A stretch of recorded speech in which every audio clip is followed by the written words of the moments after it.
Cariño, ¿dónde nos equivocamos?, le pregunté a mi esposa. Solo escuché su profundo suspiro. Yo, después de jubilarme, quería pasar el resto de mi vida con ella en un pueblo tranquilo, dejar el ajetreo de Madrid, mudarnos al campo, soñando con una vejez saludable, noches estrelladas, una casa con huerto, una vida pacífica.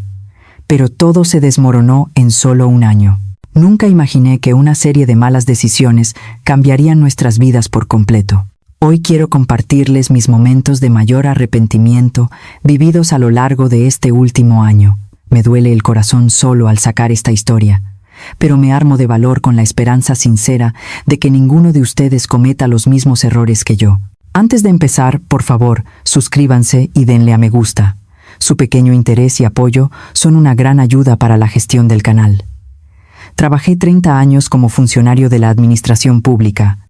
No fue una vida espectacular, pero sí fui diligente. Con el sueldo que entraba religiosamente cada mes, mandamos a los niños a la universidad y compramos un pequeño piso en las afueras de Madrid. Incluso durante la crisis de 2008, pude aguantar por ser funcionario. Mientras mis amigos cerraban sus negocios y lo pasaban mal, yo simplemente iba a trabajar en silencio. Mi esposa a veces me decía: «Gracias a ti, nuestra familia ha salido adelante». Esas palabras eran la fuerza que me sostenía. Pero un día, mi esposa se desplomó. Estaba preparando la cena cuando de repente se llevó la mano al pecho y se sentó. Estaba pálida y le corría un sudor frío. «Cariño, ¿estás bien?», la sostuve apresuradamente. Ella negó con la cabeza débilmente. «No puedo respirar». Llamé rápidamente al 112 y la ambulancia llegó en 10 minutos. 15 minutos hasta el hospital, donde le hicieron varias pruebas en urgencias. El médico dijo con expresión seria: «Es una angina de pecho en etapa inicial. El estrés es la causa principal. Es esencial el tratamiento farmacológico junto con un cambio en los hábitos de vida, especialmente la contaminación, el ruido y el ambiente complejo de la ciudad pueden sobrecargar el corazón. Le recomiendo que, si es posible, viva en un lugar con aire puro y tranquilo». Esa noche, en la habitación del hospital, mi esposa me dijo: «Lo siento, cuando te jubilaras, quería que viajáramos». Tenía los ojos llenos de lágrimas. Le tomé la mano con fuerza. «¿Qué dices? La salud es lo primero». Días después, nuestro hijo mayor, Javier, vino a visitarla. Sacó tiempo a pesar de su apretada agenda laboral. «Papá, la salud de mamá es lo más importante. ¿Por qué no aprovecháis y os mudáis al campo?». Al principio pensé que era una broma. «¿Al campo?», Javier continuó con un rostro serio. «Hoy en día hay mucha gente que se jubila y se muda a pueblos. Dicen que el aire es bueno y las casas son baratas. Si vendéis el piso de Madrid, podréis comprar una casa mucho mejor en el campo. Incluso os sobrará dinero para vivir holgadamente. Yo también podría bajar todos los fines de semana». A mi esposa le brillaron los ojos. «Eso podría estar bien, ¿verdad? El médico también dijo que fuéramos a un sitio con buen aire». Yo dudé. Dejar Madrid, donde habíamos vivido durante 30 años, no era una decisión fácil. Pero al pensar en la situación actual y en la salud de mi esposa, no vi otra alternativa. Tras ser dada de alta, Javier siguió insistiendo en la mudanza. Cada fin de semana nos enviaba información sobre propiedades en zonas rurales. También nos compartió vídeos de YouTube de casos de éxito de jubilados que se mudaron. La gente en las pantallas parecía feliz. Cosechaban verduras en sus huertos y disfrutaban de barbacoas en el jardín. Era una vida relajada, inimaginable en la ciudad. Una noche, Javier vino a casa. «Papá, un excompañero de la universidad, dirige una consultoría de traslados a pueblos. Es un experto. ¿Por qué no pides una cita para una consulta?». Dijo que era gratuita. Días después, mi esposa y yo visitamos la consultoría que nos había recomendado Javier. El consultor era un hombre de unos 38 años, vestido con un traje impecable. Abrió su portátil y nos mostró varios documentos. «Hay muchísima gente como ustedes, don José, que se está mudando al campo. Van a cuidar su salud y estarán mucho más desahogados económicamente. El valor de los pisos de Madrid es incierto. Muchos análisis dicen que estamos en el pico. Además, con la mala situación económica, no se sabe cuándo empezarán las rehabilitaciones. Este es el momento óptimo para vender su propiedad. Sus palabras eran lógicas. La incertidumbre del mercado inmobiliario de Madrid, el alto coste de vida, los gastos médicos. Por otro lado, la casa barata en el campo, el bajo coste de vida y una vida sana en la naturaleza. La tabla comparativa con números era convincente. Tenemos una propiedad que gestionamos de forma especial. Está en las afueras de Galicia, a unas 2 horas en coche de Madrid. Es una parcela de 1000 metros cuadrados, con una casa de 150 metros. Hay muchos otros jubilados de la ciudad que se han mudado por la zona, así que no se sentirán solos. El precio es de 350.000 euros. Si venden su piso de Madrid, les es perfectamente posible. Mi esposa miró las fotos con admiración. Cariño, es una casa preciosa. Tiene un jardín grande y hasta un pequeño huerto. Sinceramente, yo también me sentí tentado. Había vivido 30 años en un piso pequeño, sufriendo el ruido del vecino y estresado por encontrar aparcamiento. Vivir en una casa con un gran jardín era como un sueño. El consultor añadió, sería bueno que se decidieran pronto. Esta propiedad es muy solicitada y otras personas están interesadas. Si lo hacen a través de nuestra empresa, les ayudaremos con todos los trámites de forma segura. Nos encargamos de todo, desde el contrato hasta la mudanza. Esa noche, hablamos largo y tendido con mi esposa.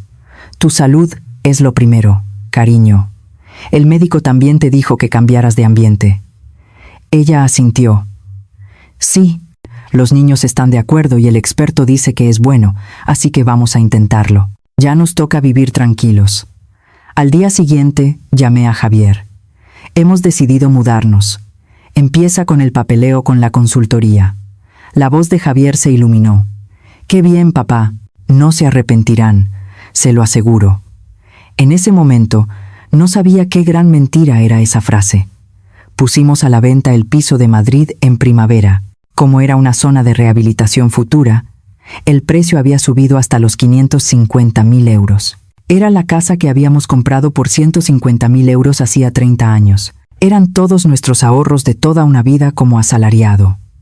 Cuando entré en la inmobiliaria, el agente nos dio una cálida bienvenida. Dijo que las propiedades en esa zona eran escasas por la noticia de la rehabilitación. Nos preguntó la razón de la venta. Le dije que nos íbamos al campo por la salud de mi esposa. La expresión de la gente cambió sutilmente. Preguntó si no era una pena vender ahora, ya que el precio subiría mucho cuando se llevara a cabo la rehabilitación. Javier intervino diciendo que ya estaba decidido y que se encargara de la venta rápidamente.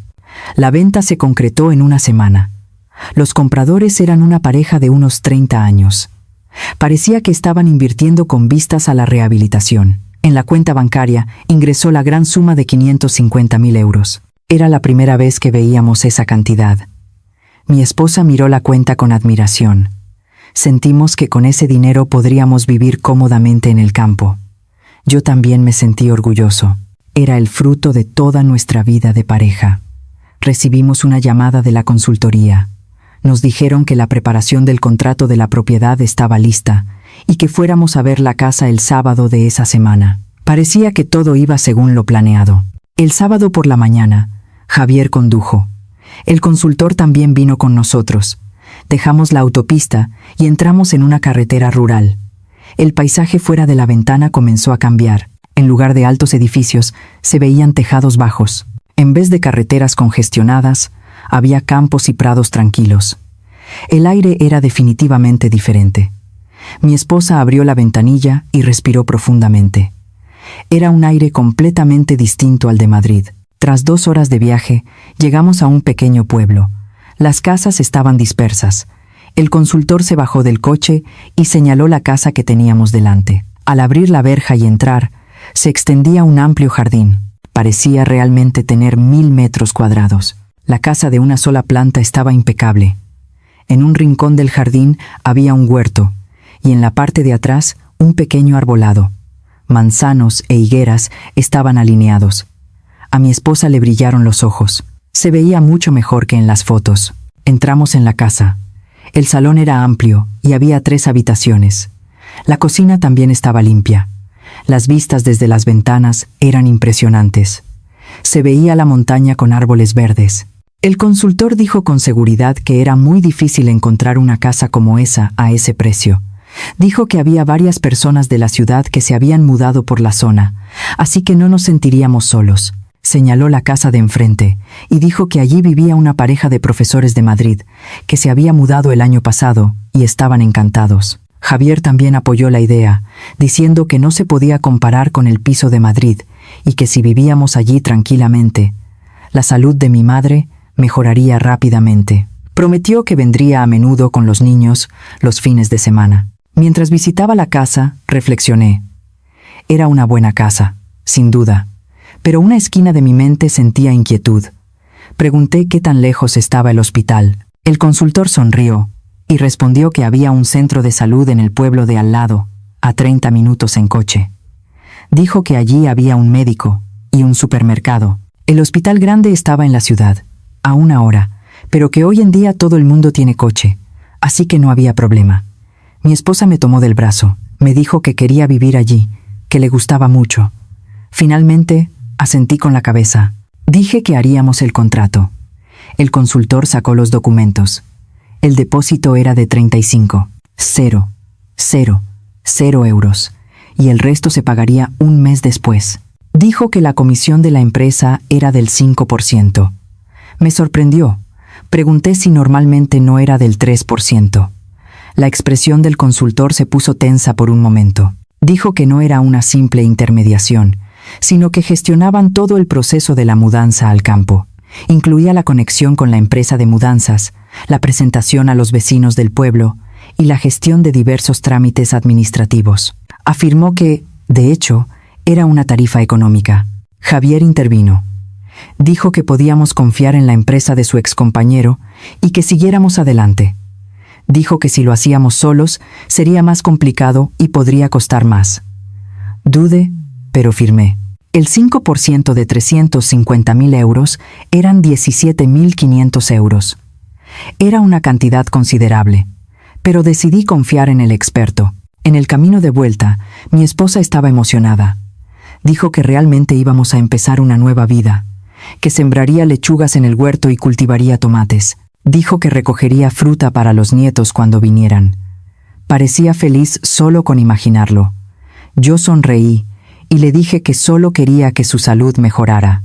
Javier me guiñó un ojo por el espejo retrovisor y me dijo que habíamos tomado una gran decisión y que no me preocupara. Entonces no sabía lo grande que era esa mentira. Un mes después, nos mudamos. Vaciamos completamente el piso de Madrid, donde habíamos vivido durante 30 años. Me sentí un nudo en la garganta al ver a los operarios de la mudanza sacar nuestras pertenencias. La sala donde jugaban los niños, la mesa donde nos reuníamos en Navidad, todo era un recuerdo. Pero para un nuevo comienzo, había que dejar el pasado. Al llegar a la casa del pueblo, el consultor nos estaba esperando. Nos dio la bienvenida y dijo que a partir de ahora éramos residentes del pueblo. Dijo que había invitado a algunos vecinos esa noche. Al anochecer, vinieron el alcalde pedáneo y algunos residentes. El alcalde pedáneo, que parecía tener unos 65 años, nos dio la bienvenida por venir de Madrid. Dijo que el pueblo era tranquilo y agradable. La vecina de al lado también nos saludó amablemente. Dijo que al principio podría ser un poco difícil, pero que pronto nos acostumbraríamos. Fue una cálida bienvenida. Mi esposa preparó comida para recibirlos. Los vecinos vinieron de buena gana y charlamos sobre diversas cosas. Después de que todos se fueran, mi esposa dijo que la gente parecía muy agradable. Dijo que sentía que podríamos vivir bien allí. Yo también lo creía. La primera noche, escuchamos ruidos extraños. El canto de los insectos, el sonido del viento, el ladrido de un perro a lo lejos. Era completamente diferente al ruido de los coches de Madrid. Mi esposa me tomó de la mano con fuerza. Yo le dije que no pasaba nada, que nos acostumbraríamos y que incluso sería más cómodo. Vi las estrellas por la ventana. Innumerables estrellas que no se podían ver en Madrid brillaban. Mi esposa exclamó. Dijo que había muchísimas estrellas y que había sido una buena idea venir allí. Esa noche, dormí tranquilo por primera vez en mucho tiempo. Parecía que una nueva vida estaba a punto de empezar, pero fue un error de mi parte. La primera semana en el pueblo pasó muy deprisa. Estuvimos ocupados ordenando la casa, deshaciendo las maletas y comprando lo necesario. Mi esposa pasaba horas en el huerto pensando qué plantar. Yo arreglaba el jardín y revisaba el pequeño arbolado. Arrancaba las malas hierbas bajo los manzanos y podaba las ramas de los higueros. Mientras trabajaba, me sentía en paz. Al segundo día, nuestra hija mayor, Laura, vino con su marido y sus hijos. Los nietos gritaron de alegría al ver el jardín. No tenían espacio para correr en el piso de Madrid, pero aquí era diferente. Los niños miraban el huerto con curiosidad y exploraban el arbolado. Laura miró la casa y dijo: «Papá, la casa está muy bien. El aire es bueno y es tranquilo». Pero su rostro reflejaba preocupación. «¿Está cerca el hospital? ¿Cómo está la salud de mamá?» Le dije que había un centro de salud en el pueblo de al lado. Dije que estaba a 30 minutos en coche. Laura asintió, pero seguía con una expresión de intranquilidad. Después de comer, por la tarde, la familia de Laura regresó a Madrid. Los niños se despidieron con pena y dijeron que volverían la semana siguiente. Pero la semana siguiente no vinieron, ni la siguiente. Cuando los llamaba, decían que estaban ocupados con las actividades extraescolares de los niños. Pasó una semana y la vida diaria comenzó de verdad. Fuimos a hacer la compra al pueblo. Dijeron que eran 30 minutos, pero en realidad tardamos 40 minutos. No podíamos ir rápido por las carreteras serpenteantes. El supermercado del pueblo era pequeño. Era menos de la mitad del tamaño de los hipermercados de Madrid. La variedad de productos era limitada. No había las verduras ecológicas que quería mi esposa. El precio de los productos básicos también era más caro que en Madrid. Mi esposa dijo en voz baja: «Cariño, la próxima vez será mejor ir al supermercado grande de la ciudad». La ciudad estaba a 1 hora y media en coche. Me dio un suspiro al pensar que tendríamos que ir y volver durante 3 horas solo para hacer la compra. Pero no se lo mostré a mi esposa. Un día, mi esposa dijo que le dolía el pecho. Estaba pálida. Fuimos rápidamente al centro de salud del pueblo de al lado. Mi corazón latió con fuerza durante todo el camino por las carreteras rurales. Cuando llegamos al centro de salud, habían pasado 50 minutos desde que salimos. El médico era joven. Después de examinarla, le recetó medicamentos para la angina. Recomendó que se hiciera revisiones periódicas en un hospital grande. Dijo que allí solo podían hacer primeros auxilios. En el camino de vuelta, mi esposa dijo: «Lo siento. Ya estoy molestando al hospital». Le dije que no pasaba nada, pero por dentro estaba inquieto. ¿Qué pasaría si volvía a ocurrir algo así? El hospital al que podíamos llegar en 10 minutos en Madrid, aquí estaba a 50 minutos. Esa diferencia me pareció enorme. Un día, el alcalde pedáneo vino a vernos. Dijo que venía a cobrar la cuota del pueblo. Dijo que teníamos que pagar 50 euros al mes. Eran cosas que estaban incluidas en la comunidad en Madrid, pero aquí teníamos que pagarlas por separado. Dijo que eran los gastos de limpieza de carreteras, mantenimiento del alumbrado público y recogida de basuras. Yo pagué de buena gana. Pero lo que añadió el alcalde pedáneo fue extraño. Por cierto, a la gente que viene de Madrid le pedimos que paguen un poco más de cuota especial. Por el concepto de Fondo de Desarrollo del Pueblo, paguen 100 euros más. Le pregunté por qué teníamos que pagar más por venir de Madrid. El alcalde pedáneo sonrió y dijo: «Los de Madrid tienen mejor situación económica. Les agradecemos que contribuyan un poco más al pueblo». Era un ambiente en el que era difícil negarse. Al final, pagué 150 euros. Más tarde, le pregunté a la vecina de al lado y me dijo que los lugareños solo pagaban 30 euros.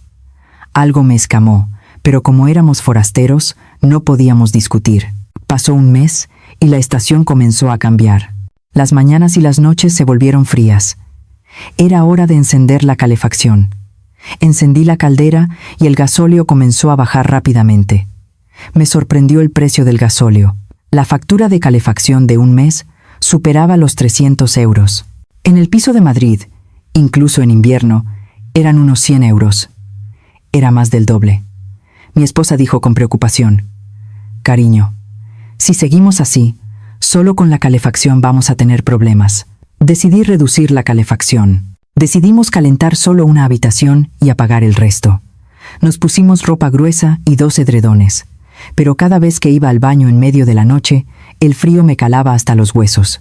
Recibí una llamada de Javier. Hacía tiempo que no hablábamos. «Papá, ¿estás bien?» Estaba ocupado con el trabajo y no pude llamar. Iré la semana que viene. Pero la semana siguiente no vino. Siempre había una excusa. Trabajo, actividades extraescolares de los niños, que su esposa no se sentía bien. Las llamadas también se hicieron cada vez menos frecuentes.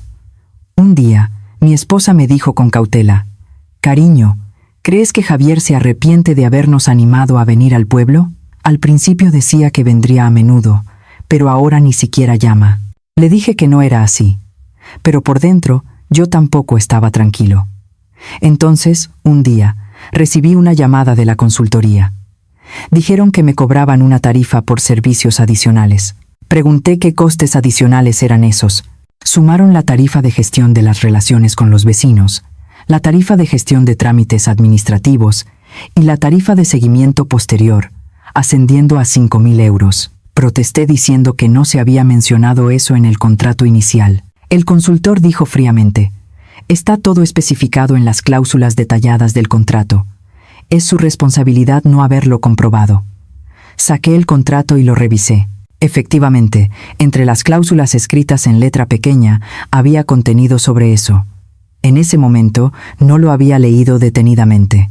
Al final tuve que pagar 5.000 euros más. Me sentí agraviado, pero no había nada que hacer. Desde ese momento, mi desconfianza hacia la consultoría comenzó a crecer. Me desperté y vi que había nevado por primera vez desde la mañana. No era como la nieve que caía en Madrid. Como estábamos en la montaña, había nevado mucho. El jardín se volvió blanco rápidamente. Era un paisaje hermoso, pero surgió un problema. La carretera delante de la casa no había sido despejada. No podíamos sacar el coche. Teníamos que ir a comprar al pueblo, pero estábamos atrapados.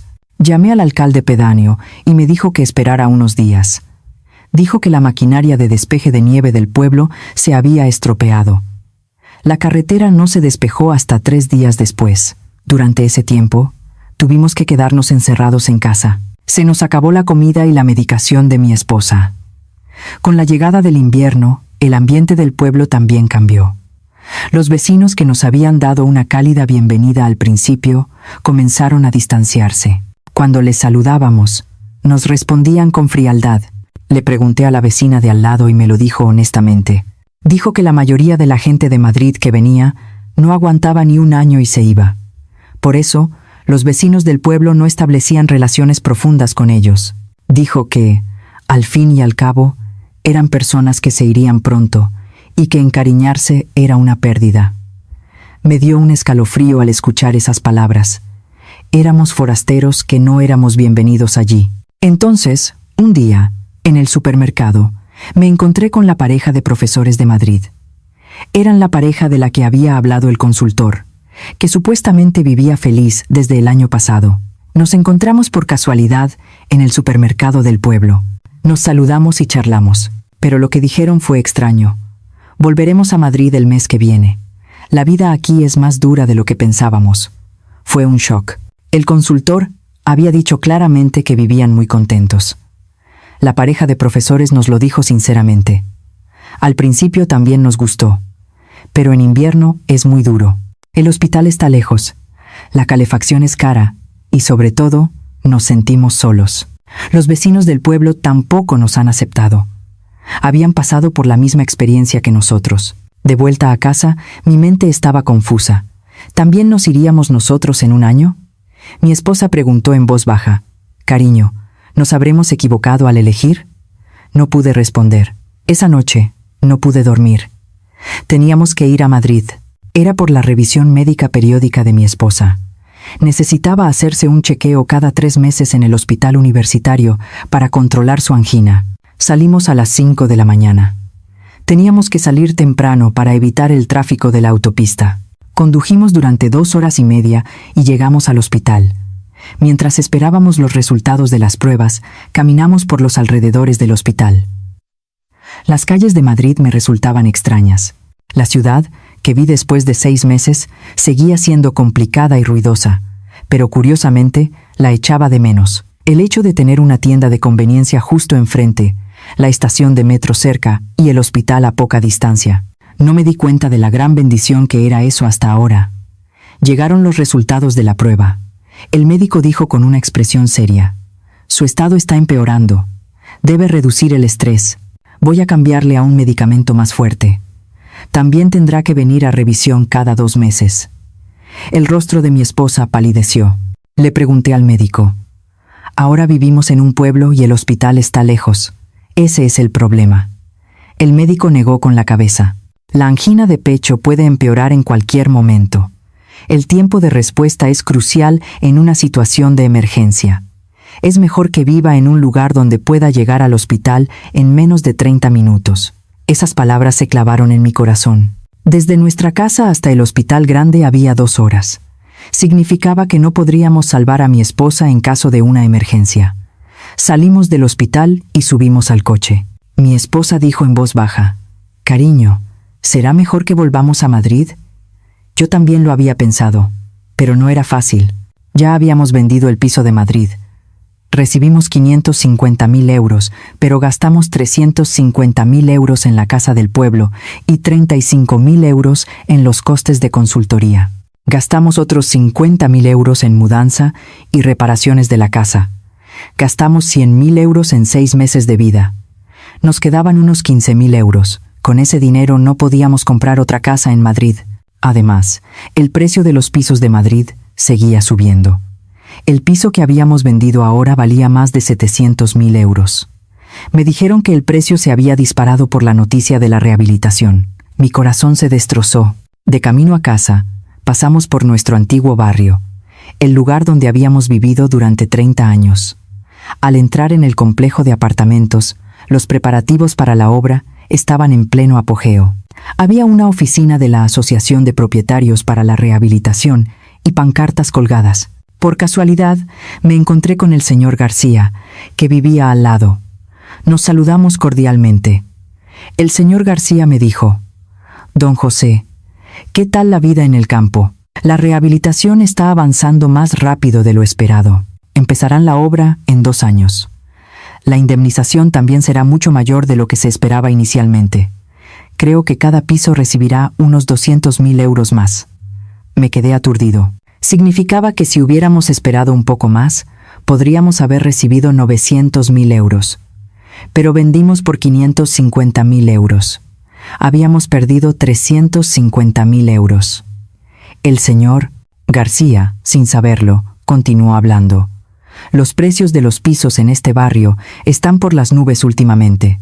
El piso de la manzana de al lado se vendió por 800.000 euros. Usted hizo bien en vender.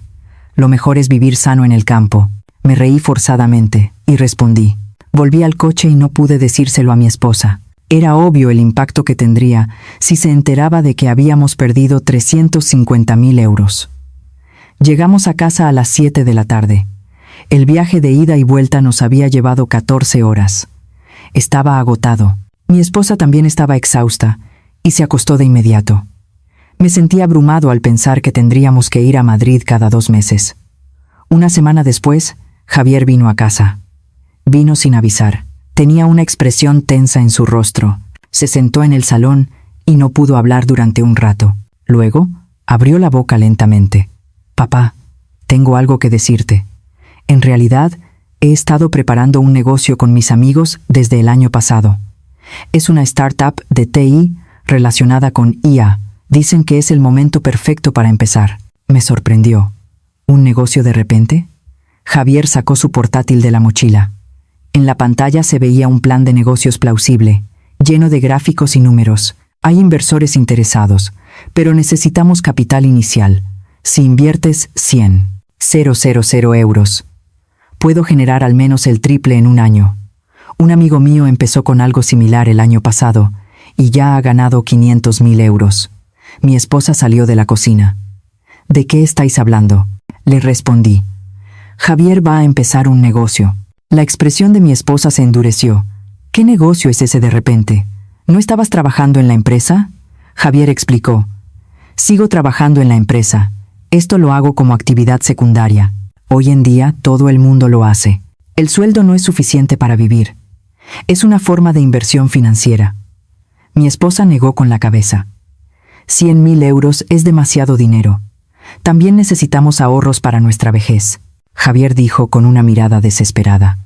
Papá, todos mis amigos recibieron inversiones de sus padres y triunfaron. Los padres de mis amigos ahora viajan al extranjero con los beneficios de la inversión. Solo yo me estoy perdiendo la oportunidad. Confía en mí solo una vez. Triunfaré y te cuidaré. Yo dudé. 150.000 euros eran todos nuestros ahorros. Y darle 100.000 euros no era una decisión fácil. Pero había oído muchas historias de amigos que ayudaron a sus hijos con sus negocios. También vi a gente cuya preocupación por la vejez desapareció tras el éxito de sus hijos. Javier añadió: Papá, la vida en el pueblo es difícil, ¿verdad? Si este negocio triunfa, podré compraros de nuevo una casa en Madrid. También podré pagar todos los gastos médicos de mamá. Os cuidaré para que no tengáis que preocuparos por la vejez. Esas palabras me conmovieron. Necesitábamos dinero para la vejez, incluso por el bien de mi esposa. Los gastos médicos seguían saliendo, y los gastos de vida eran justos. Esa noche, hablé largo y tendido con mi esposa. Ella se opuso hasta el final. Cariño, no. Solo nos quedan 150.000 euros. Si le damos 100.000 euros, tendremos que vivir con 50.000 euros. ¿Y si el negocio de Javier no funciona? Pero yo pensaba de otra manera. Javier era un hijo inteligente que trabajaba en una gran empresa. El plan de negocios parecía profesional. Además, dijo que había casos de éxito de sus amigos. Lo pensé durante varios días. Miré la cuenta bancaria e hice cálculos. Pensé que con 50.000 euros podríamos vivir en el pueblo. Finalmente, tomé una decisión. Al día siguiente, llamé a Javier. Te enviaré 100.000 euros. Pero, ¿no deberíamos firmar un contrato o algo así? Javier respondió con voz nerviosa. Papá, ¿hacemos eso entre familiares? Confía en mí. Triunfaré y te lo devolveré. No, no solo te lo devolveré, lo multiplicaré por varias veces. 2 días después, transferí 100.000 euros. El saldo de la cuenta se redujo a 50.000 euros. Sentí un vuelco en el corazón, pero decidí confiar en mi hijo. Javier me llamó. Papá, muchísimas gracias. Nunca olvidaré esta ayuda. Espérame solo 1 año. Triunfaré y te recompensaré. Mi esposa estuvo sin hablar durante varios días. Preparaba la comida a regañadientes y su expresión era sombría. Una noche, mi esposa dijo: Cariño, ¿nos habremos equivocado al elegir? No pude responder. En realidad, yo también estaba intranquilo, pero ya era agua derramada. Pasó 1 mes. Las llamadas de Javier se hicieron menos frecuentes. Si lo llamaba, decía que estaba en una reunión y que me llamaría más tarde. Cuando le preguntaba cómo iba el negocio, solo repetía que iba bien. De repente, la ansiedad me invadió. Entonces, un día, recibí una llamada de Javier. Papá, el negocio está en fase de expansión. La respuesta es mejor de lo que esperábamos. Pero si entra una inversión adicional ahora, podemos aumentar la escala. Si inviertes 25.000 euros más, creo que será un éxito rotundo. Mi mente se confundió. Ya había invertido 100.000 euros. Si invertía 25.000 euros más, solo me quedarían 25. 000 euros en la mano. Dudé si decírselo a mi esposa. Era obvio que se opondría rotundamente si se lo decía. Pero ya había invertido 100.000 euros. Me creí que estaba en fase de expansión y que iba bien. Javier dijo apresuradamente: Papá, esta es la oportunidad. Otros inversores también quieren entrar. Si no lo haces ahora, te arrepentirás más tarde. Lo pensé durante varios días. Miré la cuenta bancaria e hice cálculos. Pensé que con 25.000 euros podríamos aguantar 1 año en el pueblo. Al final, envié 25.000 euros a espaldas de mi esposa. El saldo de la cuenta se quedó en 25.000 euros. Me invadió la culpa, pero no pude decírselo a mi esposa. Esa noche, mi esposa preguntó: Cariño, ¿tienes mala cara últimamente? ¿Pasa algo? Le dije que no pasaba nada, pero por las noches no podía dormir. El hecho de que solo nos quedaran 25.000 euros en la mano me oprimía. Se acercaba la Navidad. Mi esposa comenzó los preparativos unos días antes. Hizo guisos con las verduras que había cultivado en el huerto y frió croquetas. Era el día en que todos los hijos se reunirían por primera vez en mucho tiempo. Pero mi corazón estaba pesado. El hecho de que solo me quedaran 25.000 euros en la cuenta seguía viniendo a mi mente. Mi esposa aún no lo sabía, que le había enviado a Javier 25.000 euros más. La víspera de Navidad, Laura llegó primero. Vino con su marido y sus hijos. Los niños no corrieron por el jardín como antes. Solo miraban sus teléfonos inteligentes. Laura se acercó a mí y me preguntó en voz baja: «Papá, ¿le prestaste dinero a Javier?». Me dio un vuelco el corazón. «¿Cómo lo sabes?». Laura suspiró. Mi cuñada me llamó. Dice que Javier está raro últimamente. Falta mucho al trabajo. Y cuando llega a casa solo mira el móvil. Dice que no le dice lo que está haciendo. Me invadió la ansiedad. Dijo que era un negocio. ¿Pero estaría haciendo otra cosa? Laura dijo con cautela: «Papá, no deberías confiar en Javier. Escuché algo extraño que dijo el año pasado». «¿Qué dijiste?». Laura no respondió. Solo repitió que tuviera cuidado. Al anochecer, llegó Javier. Vino con su esposa y sus 2 hijos. Parecía muy demacrado. Las ojeras estaban marcadas. Nos saludamos y nos sentamos en el salón. El ambiente era incómodo. Javier no dejaba de mirar su teléfono móvil. Mi esposa sirvió la comida. Empezamos a cenar, pero Javier levantaba y bajaba los cubiertos repetidamente. Le pregunté: «Javier, ¿va bien el negocio?». Javier se detuvo un momento. «Sí, va bien. Pronto podré daros buenas noticias». Pero su mirada parecía inquieta. Durante la cena, la esposa de Javier se levantó diciendo que iba al baño. Laura también salió al salón. En la mesa solo quedamos Javier, mi esposa y yo. Mi esposa le preguntó a Javier: «¿Cómo va el trabajo en la empresa últimamente?». Javier levantó la cabeza. «¿En la empresa? Bien». Pero mi esposa preguntó con extrañeza: «Mi nuera dice que últimamente cuando llegas a casa solo miras el móvil». La expresión de Javier se endureció. «Ah, eso es por las reuniones del negocio». En ese momento, Laura salió del salón. «Javier, ¿qué reuniones son? ¿De qué negocio?». Javier mostró una expresión de pánico. «Ya te dije que es una startup de TI». Laura se rió con sarcasmo. «Javier, ¿de verdad es un negocio? ¿O estás haciendo otra cosa? ¿Qué estás diciendo?». La voz de Javier se elevó. Laura sacó su teléfono móvil. Le mostró la pantalla a Javier. «Esto lo subió un amigo tuyo a su red social. Eres tú y tus amigos hablando de monedas. El pasado diciembre. ¿Sabes lo que dijiste entonces? Dijiste que si tus padres vendían el piso, podrías invertir una gran cantidad de dinero». Un silencio invadió la mesa. Mi esposa preguntó con voz temblorosa: «¿Qué estás diciendo?». Laura continuó: «Javier recibió dinero de papá para el negocio, ¿verdad? Eso no es un negocio. Son criptomonedas. Todos sus amigos invierten en criptomonedas. Yo escuché que presumían de que les había ido genial el año pasado». Javier se levantó de golpe. «Cállate. ¿Qué sabes tú?». Laura también levantó la voz. «Lo sé todo. Se lo escuché a un compañero de trabajo de mi marido que es amigo tuyo. Dice que últimamente Javier solo mira el precio de las monedas en la oficina, que ni siquiera trabaja bien.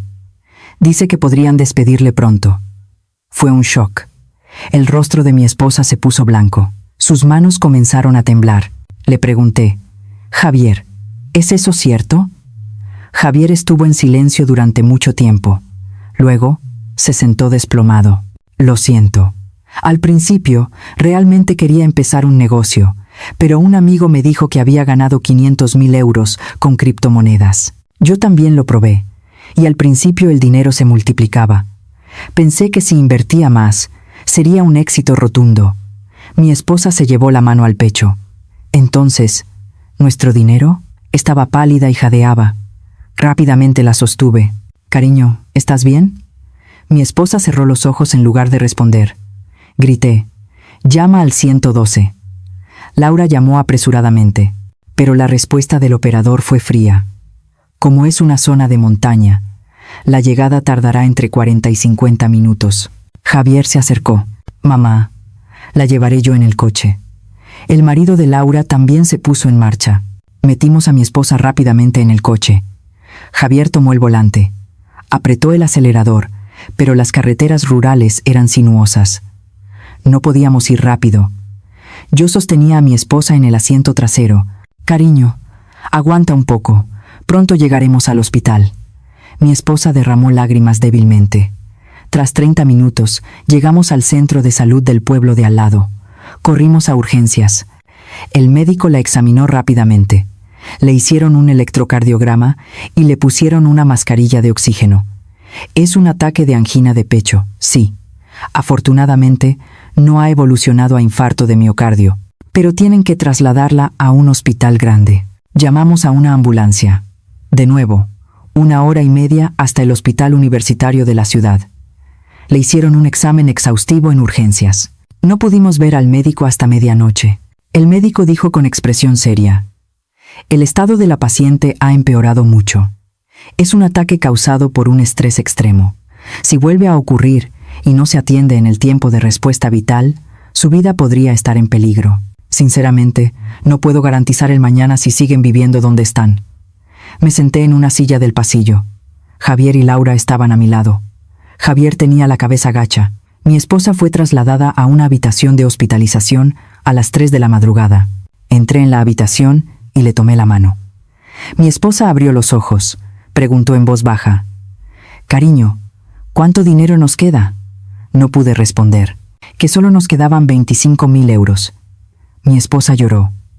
Todos los ahorros de nuestra vida. Javier abrió la puerta de la habitación y entró.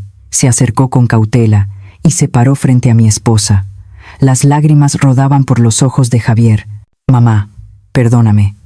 De verdad que lo siento». Yo tampoco dije nada. No me salía a perdonarle.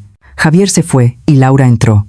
«Papá, ¿cuánto dinero le prestaste a Javier?».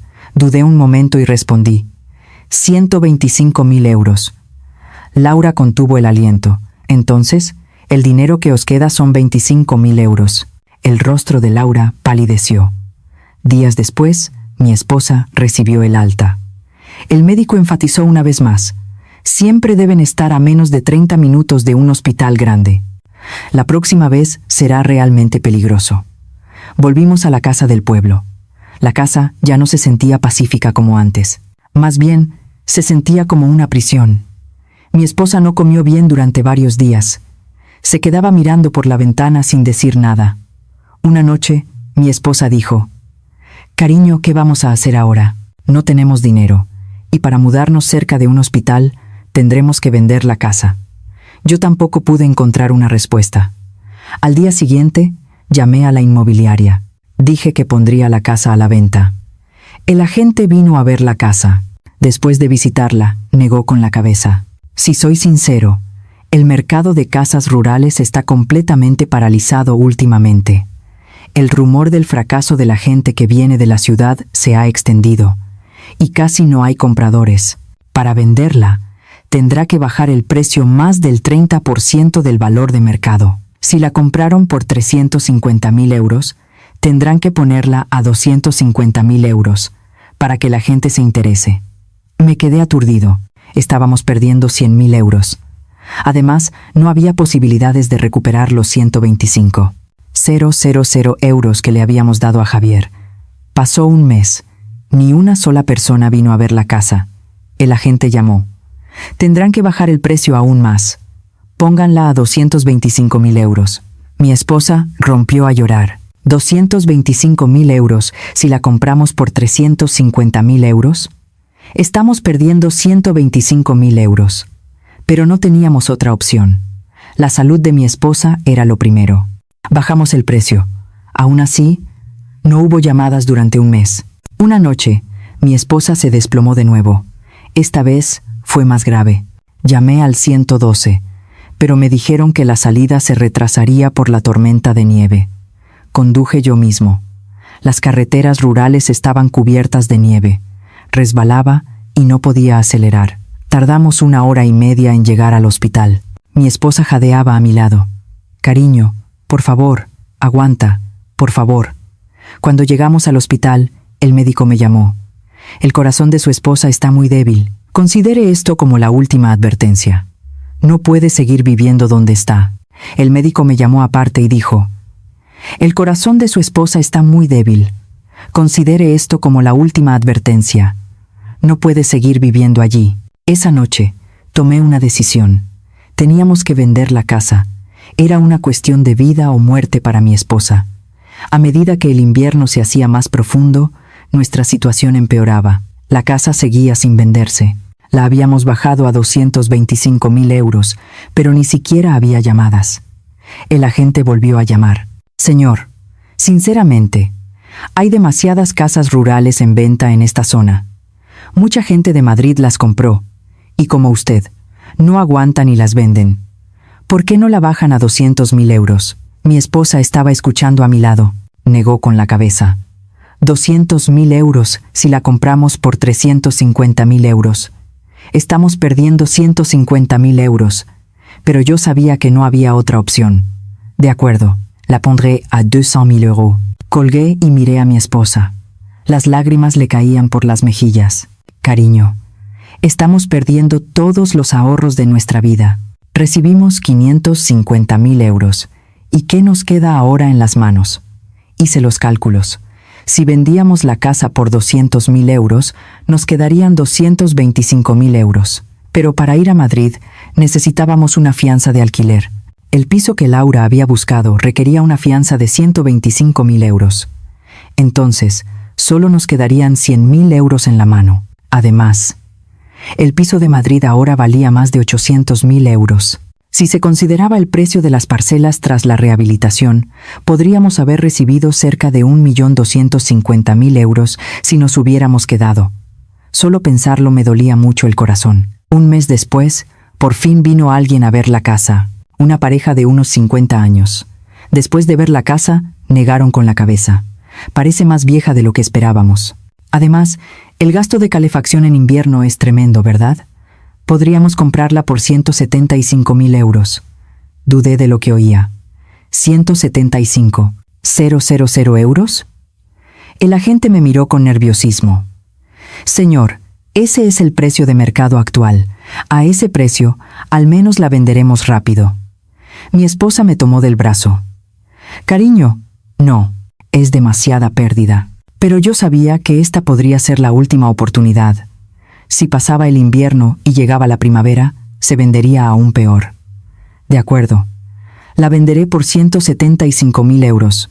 La venta se concretó. Vendimos la casa que habíamos comprado por 350.000 euros por 175.000 euros. Una pérdida de 175.000 euros. Recibí el pago y revisé la cuenta. 175.000 euros más los 25.000 euros que nos quedaban. Un total de 200.000 euros. Mi esposa lloró al ver la cuenta. 550.000 euros se habían convertido en 200.000 euros. Perdimos 350.000 euros. Los 125.000 euros que le dimos a Javier. La pérdida de 175.000 euros de la casa rural. Y los 50.000 euros de consultoría y gastos de vida. Todo sumado era exactamente 350.000 euros. Laura nos encontró un piso de alquiler. Con el dinero que teníamos, no podíamos permitirnos un alquiler en un piso de Madrid. Era un pequeño piso en un bloque cerca de la casa de nuestra hija. La fianza era de 125.000 euros. Después de firmar el contrato, solo nos quedaban 75.000 euros en la mano. El día de la mudanza, miré la casa del pueblo por última vez. Este lugar, donde habíamos llegado con sueños y esperanzas un año antes. El huerto estaba lleno de malas hierbas y el arbolado, abandonado. Mi esposa se quedó parada en el jardín durante un rato. Cariño, pensamos que seríamos felices aquí. Le tomé la mano a mi esposa. Lo siento. Me equivoqué al juzgar. Mi esposa negó con la cabeza. No es culpa tuya. Los dos nos equivocamos. En el coche de camino a Madrid, mi esposa dijo: al menos tú estás sano y yo estoy viva. El dinero se puede volver a ganar. Pero yo sabía lo difícil que era empezar de nuevo a los 67 años con 75.000 euros. Llegamos al piso de Madrid, un espacio pequeño de menos de 40 metros cuadrados. Era una cuarta parte del tamaño de la casa del pueblo. Por la ventana se veía otro edificio de frente. pero el hospital estaba a 10 minutos a pie. El supermercado estaba cerca y la estación de metro a 5 minutos. Y lo más importante, la casa de mi hija estaba a 15 minutos a pie. Los nietos venían a menudo. La expresión de mi esposa se fue iluminando poco a poco. Un mes después, recibí una llamada de Javier. Hacía 3 meses que no hablábamos. Papá, estoy buscando la manera de devolver el dinero. Espera un poco. Javier guardó silencio por un rato. Haré lo mejor que pueda. Colgué y suspiré. Era imposible que Javier devolviera 125.000 euros. Con su sueldo, le llevaría toda la vida. Un día, encontré un grupo de fracasados en la mudanza al campo en un foro de internet. Dudé, pero me uní. Allí había mucha gente como yo. Yo también fui al campo hace 3 años y vendí la casa a mitad de precio. Mi casa rural lleva 7 años sin venderse.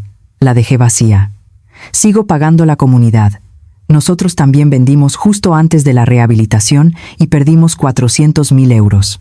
Me sentí consolado al compartir historias. No era el único al que le había pasado esto. Una persona propuso: ¿por qué no comparte su historia con más gente, don José, a través de un blog o YouTube, para que nadie más se arrepienta como usted? Esas palabras me llegaron al corazón. Empecé un blog. El título era El fracaso de la mudanza al campo de un jubilado de 67 años. Al principio, las visitas eran solo unas pocas docenas, pero la gente comenzó a encontrarlo. Comenzaron a llegar comentarios. Mis padres también estaban planeando mudarse, pero después de leer esto, están reconsiderando. Gracias por el consejo tan realista. Yo también tuve una experiencia similar. Me consuela. Un día, recibí una llamada de un canal de televisión. Estaban haciendo un documental y me pedían una entrevista. Lo consulté con mi esposa. Ella dijo: cariño, si nuestra historia ayuda a alguien, hagámoslo. La grabación se llevó a cabo. Delante de la cámara, conté mi historia, la venta del piso de Madrid, la confianza en la consultoría, el dinero que le di a mi hijo, todos mis errores.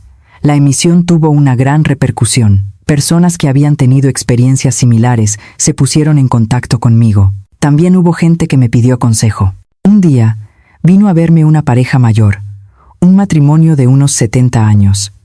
Nosotros también estábamos planeando mudarnos al campo. Íbamos a vender el piso de Madrid e irnos a un pueblo, pero después de ver su programa, lo estamos reconsiderando. Les dije: la mudanza al campo en sí no es mala, pero irse a la aventura, vendiendo todo sin preparación, es un riesgo. Especialmente si tienen problemas de salud. Vivan primero en alquiler durante unos meses. Experimenten por ustedes mismos la distancia al hospital, la vida diaria, la comodidad, los gastos de calefacción, todo. Y sobre todo, nunca vendan el piso de Madrid primero. La pareja asintió y se fue. Un mes después, me llamaron. Don José, alquilamos una casa en un pueblo que nos gustaba durante un mes. Era mucho más incómodo de lo que pensábamos. Hemos decidido quedarnos en Madrid. Muchas gracias. Me sentí orgulloso al escuchar esas palabras. Mi fracaso se estaba convirtiendo en una lección para otros.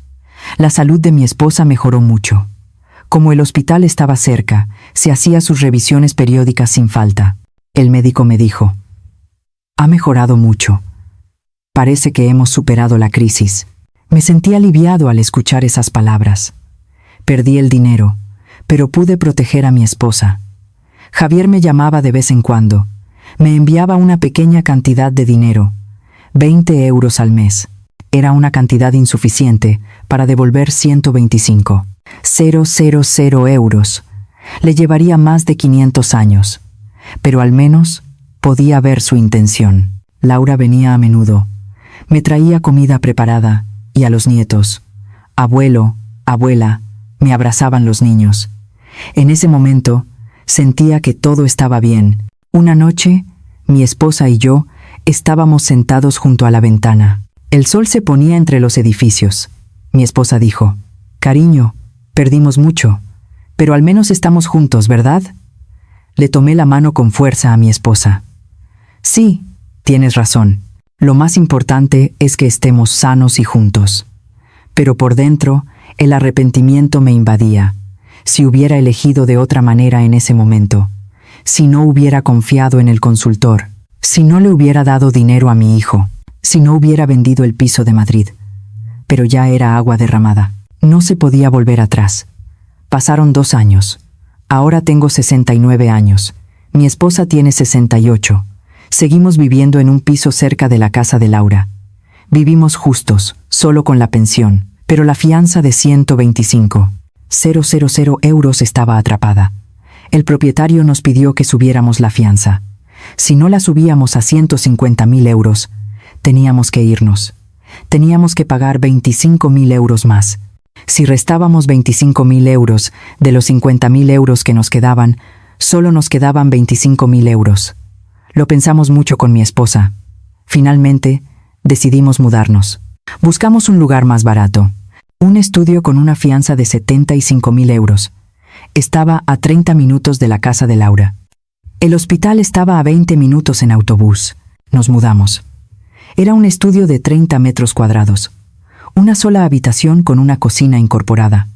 Era más pequeño que nuestro piso de recién casados de hace 30 años.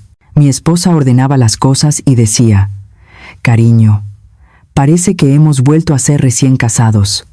Me reí forzadamente, pero su mirada estaba triste.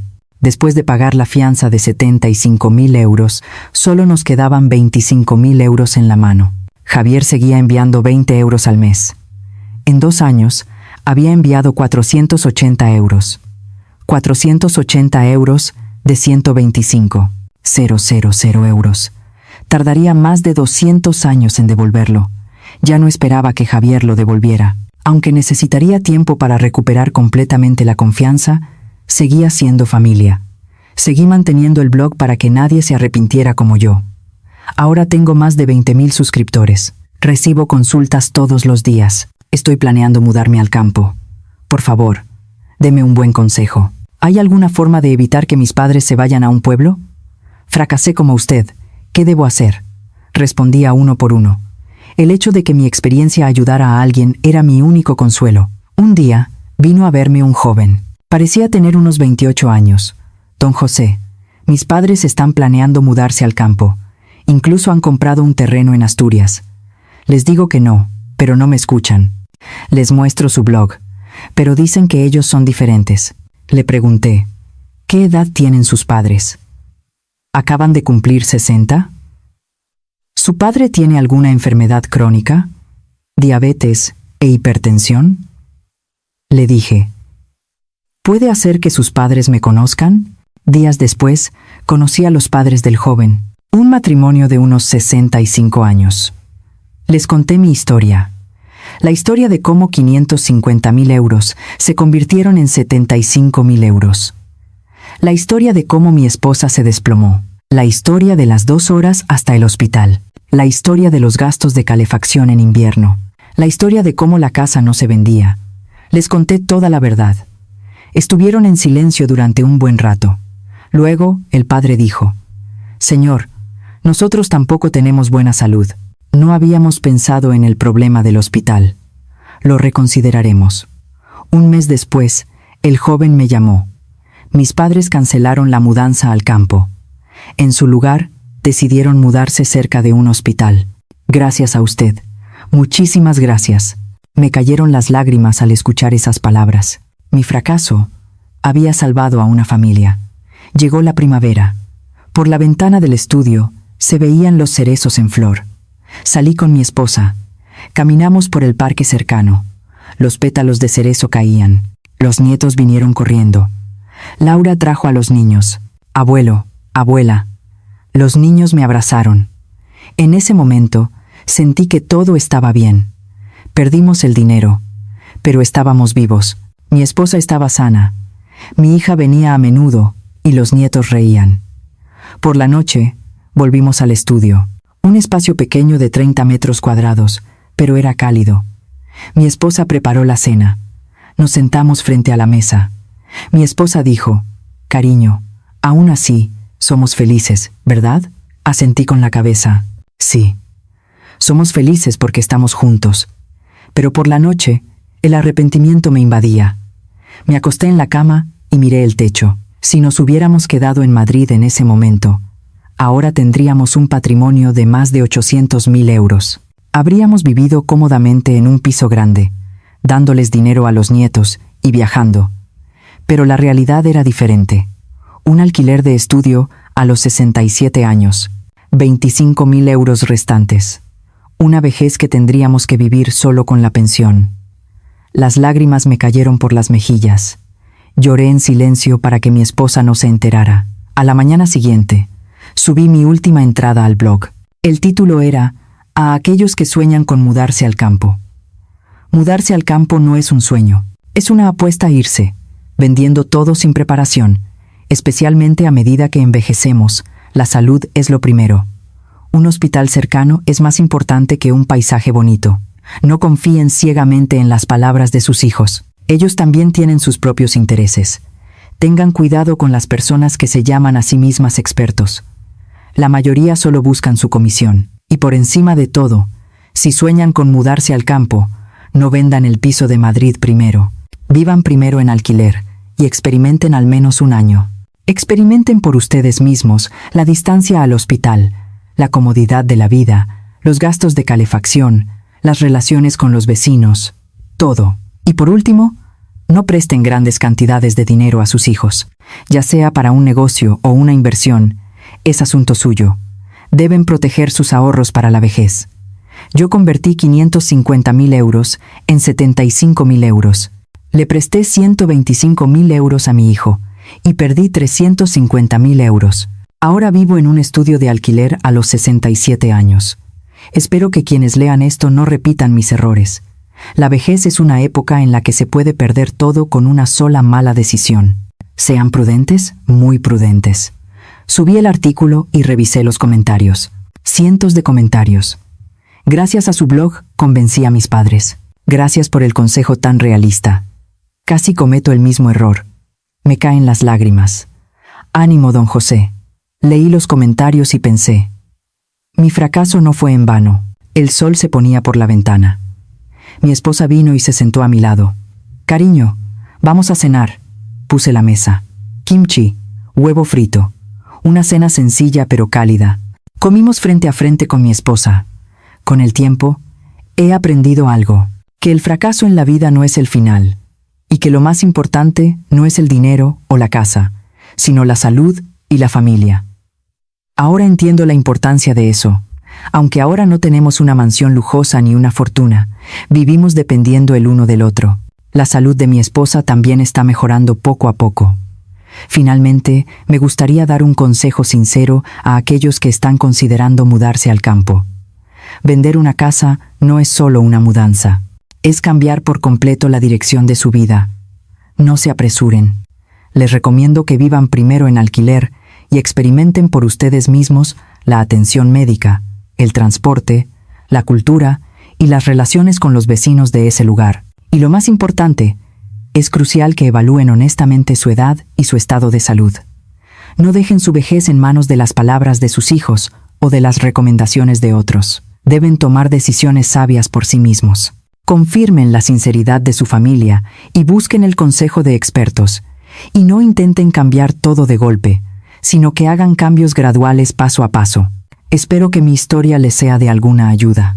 Cada elección conlleva una responsabilidad y hay momentos en la vida a los que no se puede volver. Pero la esperanza y un nuevo comienzo siempre existen en medio de todo. Esa es la lección más valiosa que he aprendido a través de todas mis experiencias. Al final, en la vejez, un hospital cercano es más importante que un paisaje bonito. Lo más importante es evaluar de forma realista qué problemas de salud tienen a su edad y qué situaciones podrían surgir en el futuro. Si están pensando en mudarse o en problemas de vivienda después de jubilarse, compartan sus historias en los comentarios. Un solo comentario suyo puede ser un gran consuelo y una ayuda real para alguien. Si el vídeo de hoy les ha sido útil, suscríbanse y denle a me gusta y vean más historias de vida en Cartas de Plata para la Vejez. Siempre les acompañaremos para que tengan una vejez segura y tranquila. Gracias por su atención hoy.